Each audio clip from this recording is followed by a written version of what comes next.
నేను డిగ్రీ చదివేటప్పుడు ఈ స్వీట్ చపాతీ తిన్నాను మా పిన్ని వాళ్ళ ఇంటి దగ్గర. అప్పుడు ఆ టేస్ట్ ఎలా అనిపించిందంటే బొబ్బట్టు తిన్న ఫీలింగ్ వచ్చింది. తర్వాత మళ్ళీ ఎప్పుడు తినలేదు. ఆ రెసిపీ ఎలానో కూడా నాకు తెలీదు.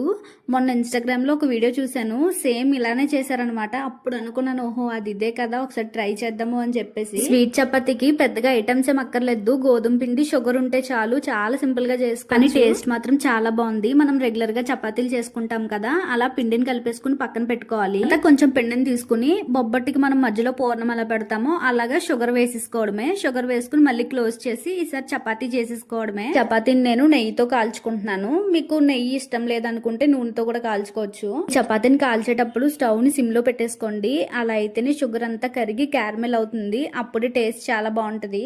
ఇంకా రెండు వైపులో మంచిగా నెయ్యి వేసుకుని కాల్చుకుని వేడిగా ఉన్నప్పుడే తింటే టేస్ట్ చాలా బాగుంటది. మీరు కూడా ట్రై చేసి ఎలా వచ్చిందో కమెంట్ చేయండి. అలానే వీడియో నచ్చితే లైక్ చేసి ఛానల్ని సబ్స్క్రైబ్ చేసుకోవడం మర్చిపోకండి.